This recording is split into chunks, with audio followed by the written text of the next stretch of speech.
are with Jim Smith, the head coach of Troy Trojan football. How you doing, Jim? Good, Lindsay. We're working hard up here and trying to prepare for this Friday against Hughesville. Good to hear. A recap on the regular season.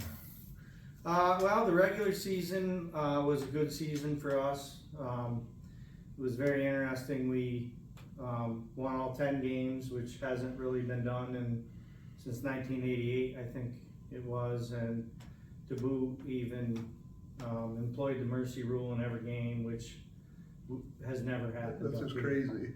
Yeah. The health of your team entering the postseason.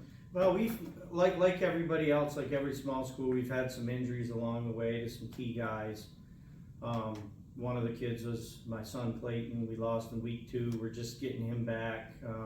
He's just starting to work in now. He was a 1,500 yard back a year ago and 1,000 yards as a sophomore. So he was a big part of our plan coming in, and he, losing him and his fullback in front of him, Cale Millard, also had a leg injury. He's just getting back now, getting worked in, and they're not where they were, but they're working hard to get back to where they need to be. And right now, we're as healthy as we've been since we. The last time Troy won the district and some history on that. The last time Troy won the District 4 championship was in 2013. That was the second time we've ever done it in District 4. It was prior to the classification change, so we were playing some awful big schools. Danville, so we played in the finals, and we played Mount Carmel week 1, played Montoursville in week 2, and really had a great season that year. Played Jersey Shore early on in the season. It was a real gauntlet. We also had played Loyal Sock that year. So our strength of schedule was good.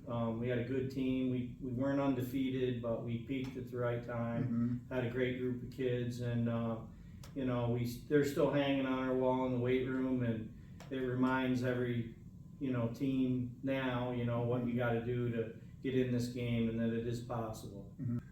We know your focus is on Hughesville this week, but I have to ask about down the road a couple weeks when and if you win your first 2 playoff games. You'll be facing either Southern or Mount Carmel more than likely, and you have a little history with both teams. Is there anything that you can tell us about the opportunity to face either team again? And 13-time state champion Southern Columbia are the champs until someone knocks them off the perch. Yeah, first and foremost, we're not looking ahead, and this is a big opportunity for us to be at home. And the minute you look ahead, bad things can happen, and we're going to be focusing on Hughesville. But we knew coming into this year that we had the experience and the depth and the athletes to win every game on our schedule with a little bit of luck and a lot of hard work and stuff. To put yourself in the same conversation as Mount Carmel, who is one of the top teams in the country in all-time wins, and their history is known for football. And then obviously the last 35 plus years, Southern Columbia, maybe known as, one of the best public schools, small schools in the whole country, forget the state. To be, to have 13 state championships, and now they've been in it 21 or 22 times, and 30 plus District 4 championships. It's a task, but we feel like we're up to that task, and we're excited for the opportunity, and to feel like you can compete with a program like that or be put in the same conversation is a big deal for us, and we're looking to take advantage of that. Like some of your players, like I was looking at some of their stats, and we talked about this before.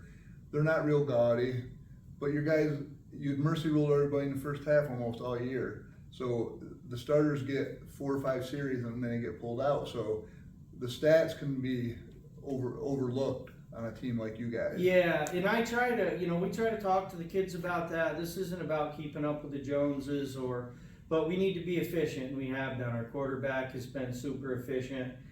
Doesn't have a gazillion yards, but he might be one of the most efficient kids in the state.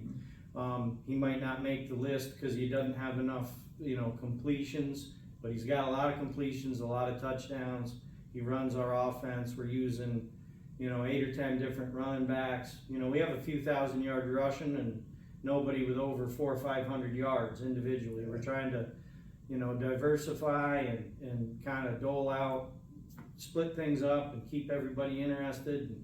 And it's been a great team approach. And man, we've really never been in a position to do that. And, I knew coming into the season, I told the coaches, we're in a position we've never been, where we have, 20, 25 kids that are varsity level football players, and, we have to use them all. And we can't just, ride necessarily our best players. And that's how it's going to make us better as a team, and we've done the best we can with that this year. Mm-hmm. All right, well, thanks a lot for your time. Thanks, Lindy, and thanks for PA Football News for covering us. Yep. I'd like to thank Jimmy Smith, the head coach of the undefeated Troy Trojans, and wish him good luck this week and the weeks to come. And of course, I'm Lindsey Bennett for PennsylvaniaFootballNews.com, and we'll see you in a couple weeks with Mr. Jimmy Smith. Thank you. Thank you.